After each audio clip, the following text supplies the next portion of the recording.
definitely going to have a good show today. Think so. We were talking about libraries of Oh, the current, like, because I don't visit libraries a lot, but I was hmm quite interested to hear about this, like, checking electronic books in and out thing. yeah. I know. Well, tell me about it, because it sounds pretty freaky. I remember, and this is really bad, right? This will really show how often I visit a library, but taking cards out of the backs of books and stamping the date that it's due and signatures and stuff from librarians, and then getting late fees when bringing books back. What is it Yeah. like now, Daniel? Well, yeah. Okay, old man. Let me tell you. So now these days, it's all electronic. If you actually visit in person at a library, you go and you get a book. And in fact, my local library, you put the book on the counter. You scan your card or put in your information, and then you put the book on the counter and automatically checks it out to you. So no scanning of. It's got an Oh, RFID right. thing in it, Yeah, right? yeah, It yeah. doesn't. But no, what we were talking about is I just finished a book and it's digital. So it's on my reading device that by a company that does not sponsor this show, however, is probably the largest online bookstore in the world. They have I have some nice stickers on my Kindle. I said the word rats. But what you can do is you can link your public library to your account, to your Kindle, through an amazing process, and your local library probably has this on their website, to where you can check out books electronically. And so it sends it to you say, I want this book and all this yada, yada, yada, and it shows up in your library for your Kindle, and you go, yep, I want to read it. And then when the time is up, it just yanks it out of your digitally. So no late fees or no scanning, none of those stamps on the card in the back, as Darrell was talking about. Did you get any, like, prompt that you've got 2 days left, Oh yeah, 1 day left? We're gonna yoink it. Would you like to check it absolutely. out again? I mean, can you extend? You can if no one's got a hold Hmm. on it. So it's like your library has a certain number of these electronic copies, so it's not like an endless supply. So if you go and want to do this and there's not one available, you can put a hold, just like you can put a hold on a physical book. And yeah, it Cool. sent me an email actually on it's due I think tomorrow. It sent me an email on Friday of just, hey, let you know you're about up. And so I said, ooh. And I picked the book. I had started it. I was a few chapters in. Hmm. And then I finished it last night because I was like, well, I got to finish it. But no, what really brought this up was I was kind of sad. I had finished my book and now I need another book. I need to. So if you have any book recommendations, folks, please throw that in the chat or comments, or better yet, hit us up on socials at 365MCS, or let us know, or Daniel Glenn on Twitter, and let me know what I should read. Nice. Well, maybe I should read more. Yeah. No, there's a couple of books I have cycled through a few times and intend to finish them. Hmm. Oh, before we start the show too, it was interesting to hear how many people working on Lord of the Rings didn't read Lord of the Rings. Yeah, like Nice. Elijah Woods. Come on now. Come on. Kind of main character, dude. Anyway, on with the show. Let's do it. Ha.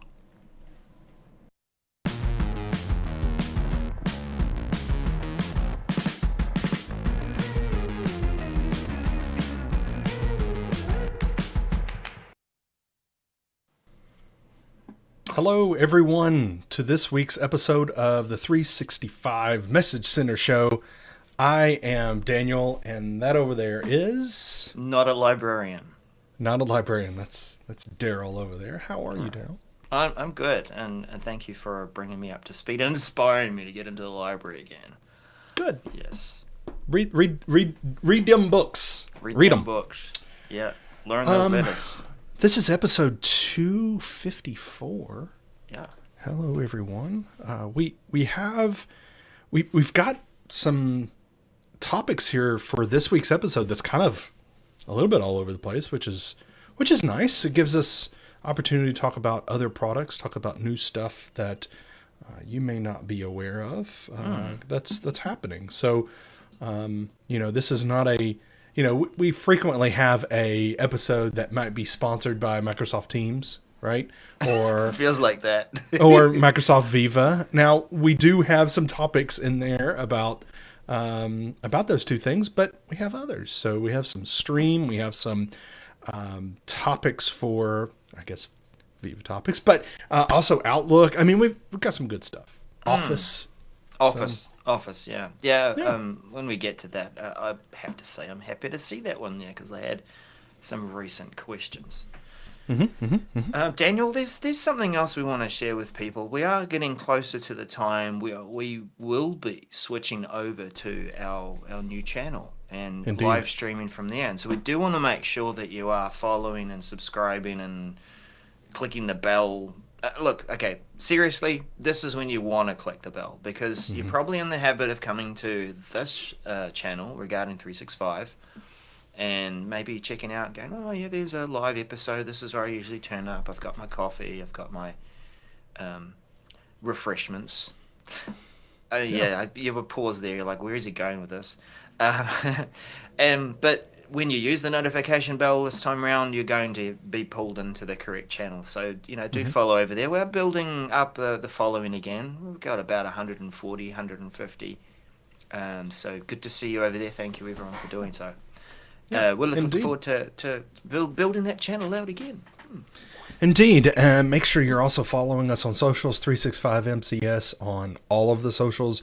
Follow us. I put some clips up there on TikTok and Insta, some funny stuff, some good serious stuff. So make sure you follow us on all the socials and engage. Really, when we say follow on the socials, we also mean engage. Share this episode right now. Just share it on your favorite social, Facebook, Twitter, Insta, whatever it is. Share it and tag us so we can amplify you as well. So we would, and also give us a thumbs up on this episode. All right. All right, let's dive into this, sir. Definitely. Because we want to be effective in the way we do things. Well, if we were going to rate this as a meeting of sorts, how are we doing so far?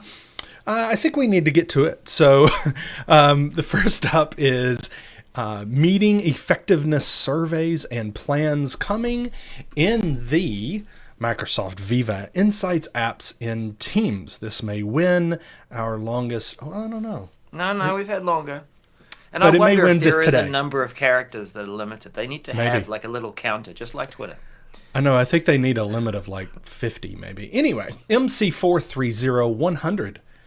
So this is about if you have a license for Viva Insights. So we're not talking about a free version here, the free My Insights. We're not talking about that. We're talking about it with a paid plan of Insights.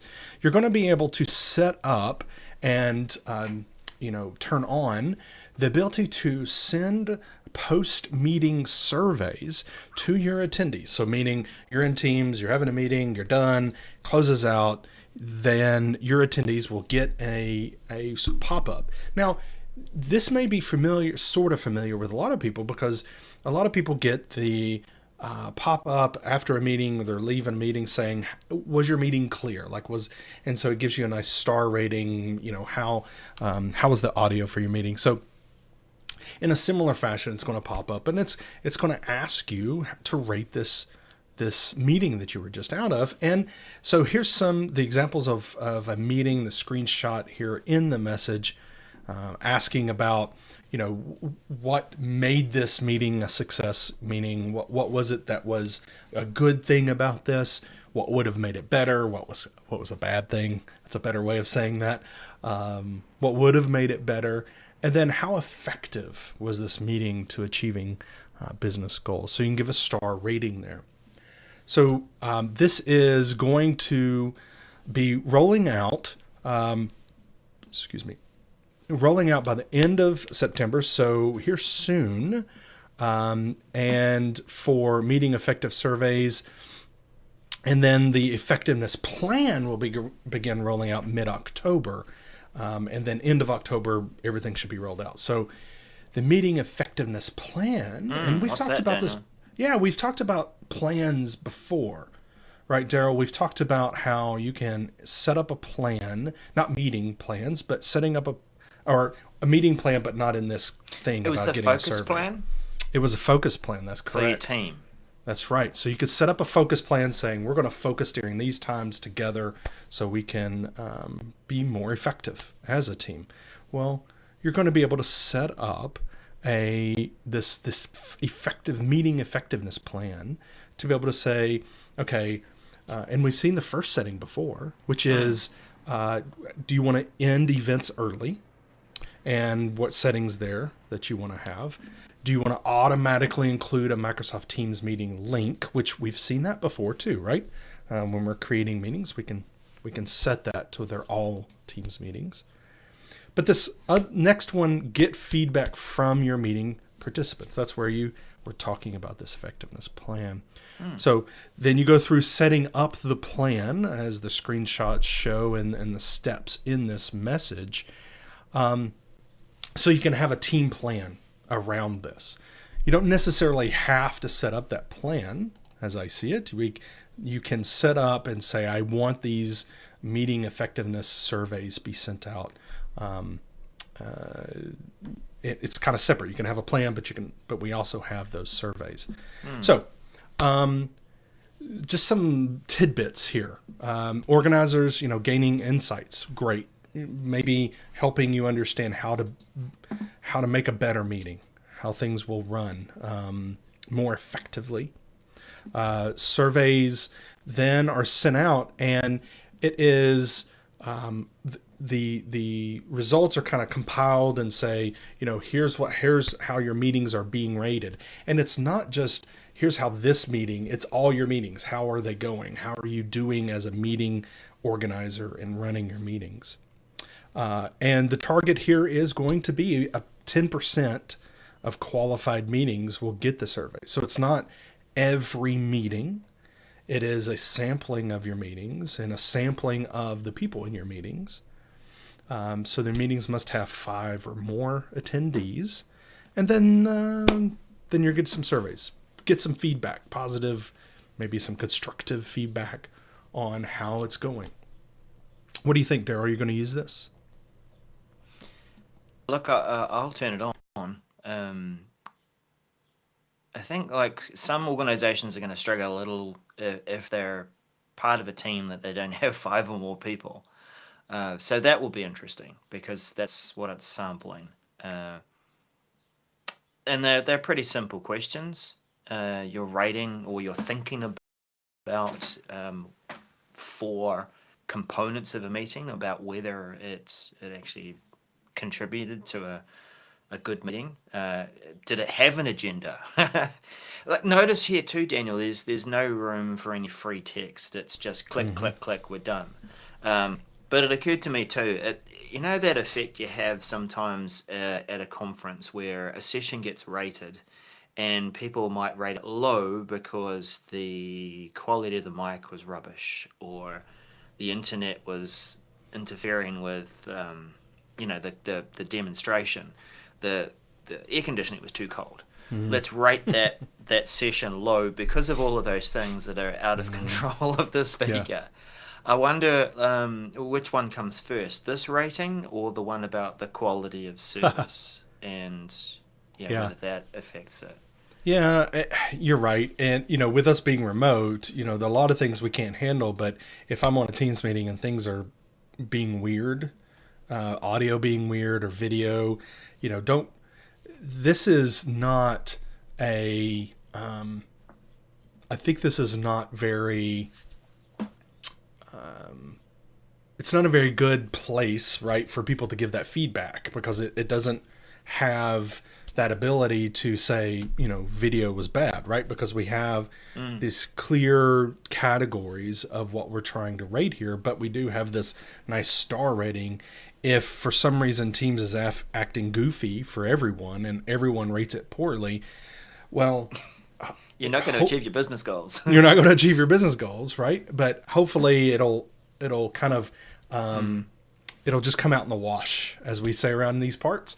One meeting won't kill your rating if we're looking over a course of many meetings and many attendees on those meetings. So, What would you like to see added to this over time? I guess that would be a question I'd ask to all of you watching, listening, commenting, chatting.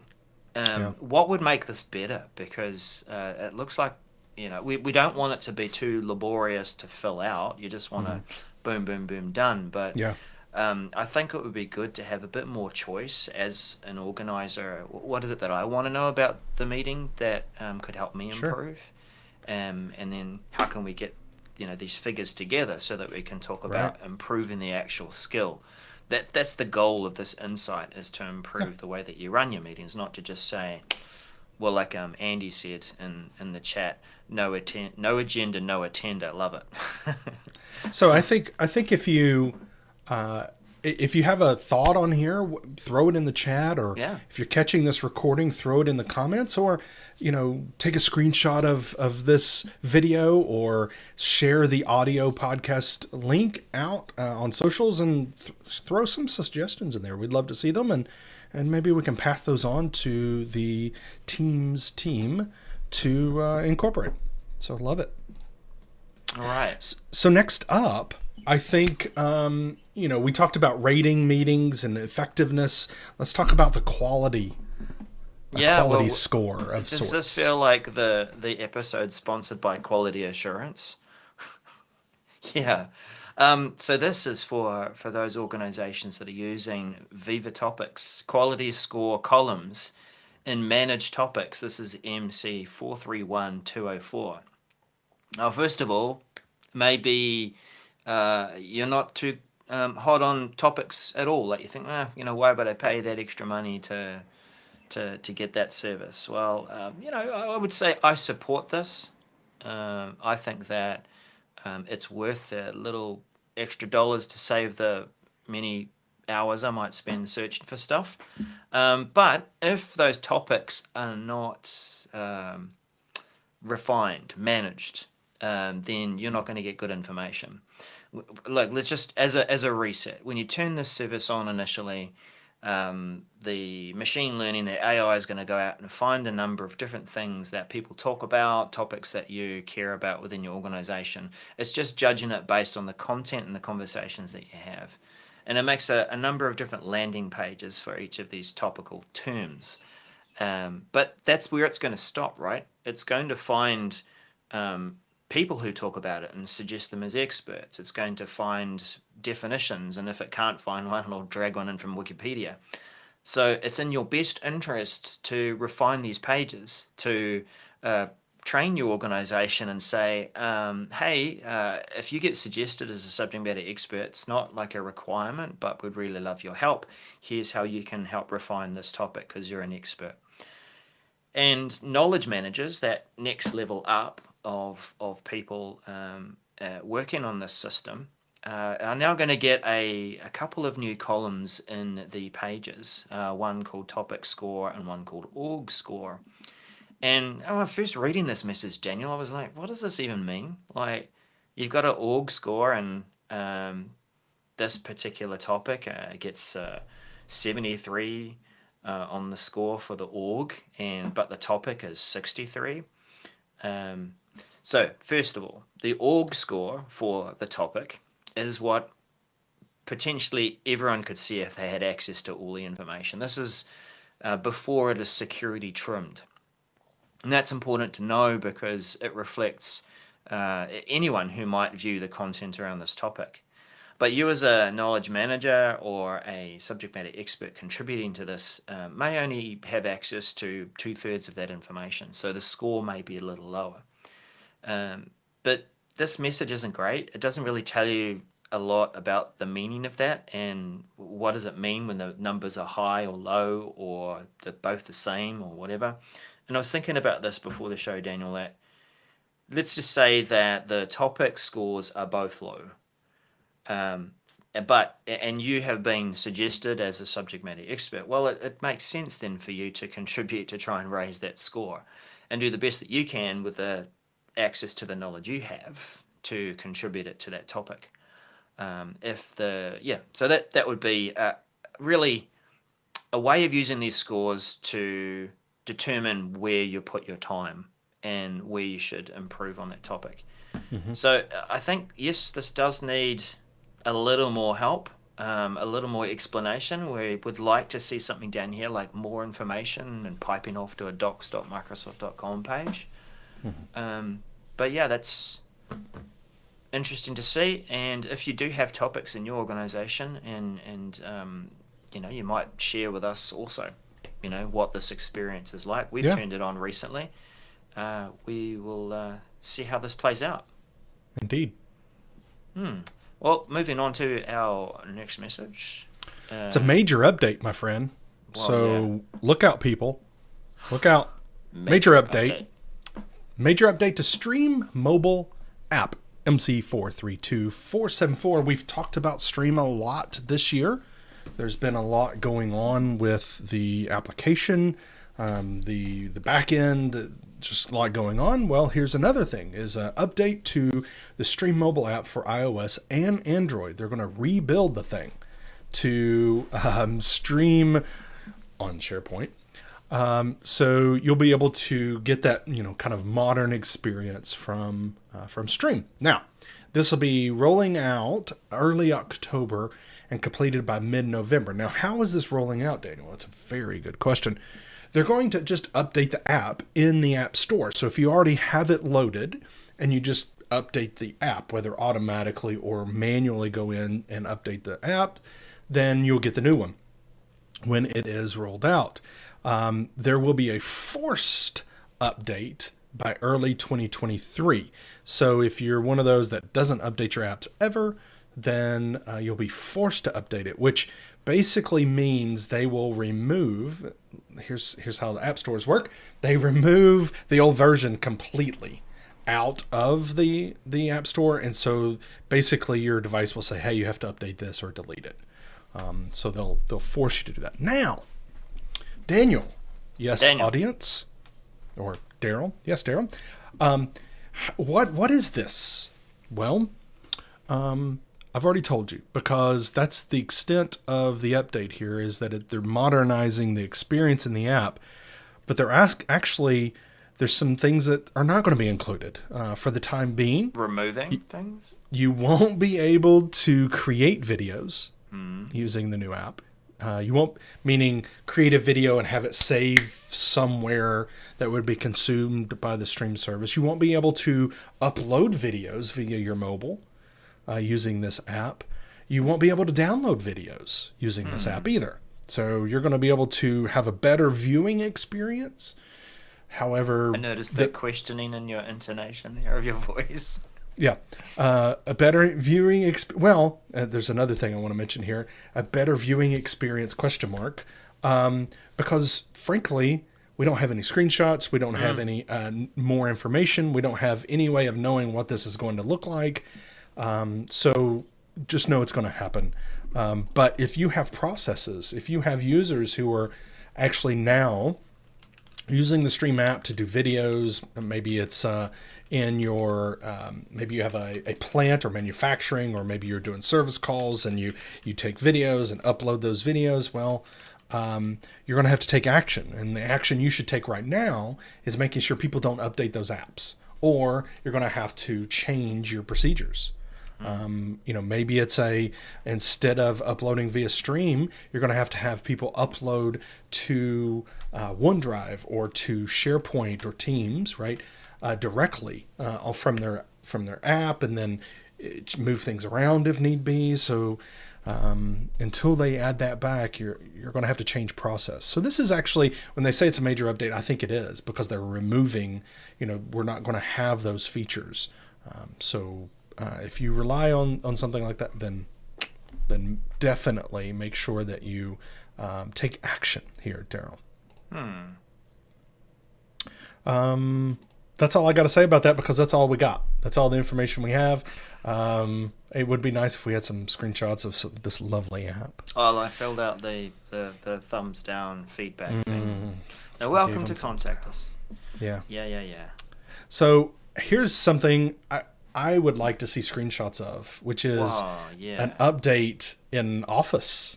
Yeah. What do we got? Well, interesting, Daniel, because I was just musing over this very challenge in the last month. You know, how do things appear in our Win32 backstage of Office? Say what? Okay, I guess the people who would be reading this message will know what it means. But quick access to Teams and SharePoint document libraries in Win32 Backstage, or in other words, in your Office applications when you go to open, file, save, new, etc. I guess that would make the title longer. So this is MC432475. And Daniel, what I was saying, a client was asking recently, hey, why is it that the locations that I see in Office are so out of sync? Like, sure, it does see my recent documents I've opened, my recent folders, but what about these sites? You know, I very rarely visited this site here, and yet it's been suggested that it's a recent place that I go to. And I barely follow any sites. I don't click on stars to say, follow this site. So, they have been designing a new experience. We have to put this up on screen. Now, it is... I wish we had a few more steps to these, because it would be kind of handy to see... let's put us beside it. To see what does it look like at the beginning and as we're clicking through and finding out more. What we see on screen, and describing it for the audio podcast, is the backstage. That if you're in Word, for example, like in this screenshot, and you go to open a file, then you're going to see a different experience. Today we see OneDrive and SharePoint and maybe OneDrive Personal as a couple of locations that we can click into. And when we click into a site, for example, or rather our SharePoint organization, we will see sites that we've recently visited, or ones that we're deliberately following. And in this new experience, in this screenshot, we're partway through, I think, the steps of this experience. So someone's clicked on open, and they may have been taken to recent. Hopefully that would be where we see things first of all. And what they've done is there's where we would normally see sites and OneDrive, we see a quick access panel. And this is a bit like the one that we see in OneDrive, where it's showing the sites that we have recently opened a document in. And below that is show more. And so if hopefully it's seeing and showing sites that you've recently worked in. And then when you are, I should have done do not disturb. Just a moment. Where's my focus? Can't have work messages appearing in stream.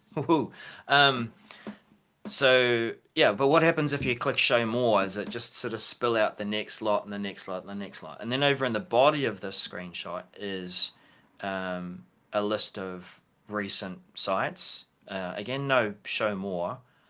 And your teams. And I think that's a key thing about this update, Daniel, is that it's actually been distinctly showing the sites that are associated with a Microsoft team. So you can quickly glance down and see that. Another side comment here, if anything, I'd say this is a good reason why you should actually change the icon for each of your teams or sites. Yes. Yeah, because Yes. Alphabet Soup is just... Office Group, Oblitus Group, Sparkly Castles. My goodness. Anyway, what do you think, Daniel? Is this going to be an improvement? Do we have enough information to understand what's going to be the experience here? I don't think we have all the information that we need. One thing that you mentioned, and I struggle with sometimes is when, the whole idea of what sites are my frequent and what are the recent. And so when I go, for those that are in SharePoint and you say, I want to move this document, the items that pop up, the sites that pop up to say where I'm moving it to. When I'm in OneDrive and I see my locations there, it just, it seems like we're bringing that experience into Office, right? And so will this be helpful if we can't curate this ourselves? And then, but being very clear as to how we curate it. Now, some people say, well, it's this, this, and this. Okay, great. But everyone else doesn't know this. They just kind of hop along and go, oh, my thing isn't there, so now I got to go the long way around. So I feel like I probably am going to stick with the way I normally work, unless this really proves to be something that I can curate. And what I do is I don't open up documents in Office unless I've been working on them recently, which is that recent at the top left that we're all used to, which is when you go to open, it shows you all the recent documents you've been working on. I do that a lot. But if I haven't worked on something and I need to open something, I'm just going to go to the location, whether it's in Teams or OneDrive or SharePoint, and load it from there, and click Open Up in Office, the Office application. I would like to have this more useful. The only experience I have, like you mentioned, the only experience I have is those other ways, and it's not the greatest at. What if it's a site that I haven't used in a while? Okay, then this is probably not going to help me. Yeah, right? Yeah. So it really does depend on you going to the site and working on the document, and then if that's your habit, your behavior, then you're probably going to continue doing that. You're not necessarily going to go through and browse for the site for where those documents are. But right. There's room for improvement, room for feedback. Good to see there's work going on in this space, because that was a recent question I had for the product group, is how does it come up with these things? Is the graph not graphing? Anyway, we'll move on from that, but that is a targeted release, rolling out early October, standard release, early January, and expected to be complete late January. And prepare your people for this new experience. Tell them all about it. Daniel, there's a callback, and something almost, can I call it almost like a retraction, a correction? The correction column in newspapers or newspaper. What's that? You know what a newspaper is? Just kidding. Yeah. We don't usually dive back into updated messages, but because this one's near and dear to my heart, Microsoft Loop components, and Outlook Mail Preview. This was back in April, so a ways back, and they did appear. They started to appear in Outlook on the web, and the early experience of the One Outlook, which is very much like Outlook on the web. But what I didn't notice was that it actually does include the regular version of Outlook, the one that has just been given a slight upgrade and doesn't try to change and rock your world by looking like Outlook on the web. And so they've added Loop to that. And I noticed this last week when I was taking some team members through it, and they said, oh, but here's the button, it's just appeared. I'm like, oh, okay. They do support it now in Outlook on desktop. So we don't have a screenshot of that here. But if you have a look at Outlook, what you'll find is if you're answering a message or you're creating a new message, look in the insert column, or that's rather the insert section on your ribbon for your tools, and you'll see a loop component button there. And one that we've found quite useful recently is the questions and answers loop component, where you can list out some questions, send it out to your team, and get a whole lot of people answering so that you can maybe respond to a client or some other project. Crowdsource and answers via email. Hopefully they'll bring that one through to chat as well, Teams chat. But that is worthy of a callback. And that is the show. Yes, it is indeed. Make sure, again, everyone, that you are subscribed to our new YouTube channel. Now, for those audio podcast listeners, you're good. Okay, not changing that.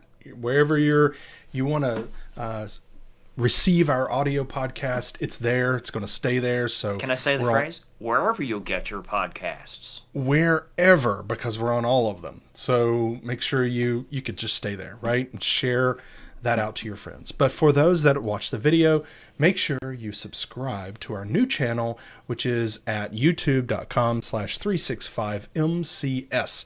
Just go ahead and click subscribe, bell, click the thing, nudge it with your elbow, touch it with your nose, whatever you need to do to make sure that you get a notification when we go live. So we'll be switching there in a couple weeks. Yeah. Thank you, everyone who joined. Thank you for those of you who have listened in or watching this later. We do love your comments and do our best to respond to them. We will get to the point. We'll get better at getting to the point, won't we, Daniel? Or maybe not. Yeah. Maybe we're just two dads shooting the breeze. We're doing about great, messages. people. We're doing great. All right. We're well, doing look, great. Thanks again. We'll see you next week. Bye for now. I did click show, didn't I? Show the show. The end of the show. And no. Why is it not working? Oh, because I'm turning the background on and off. That's really smart.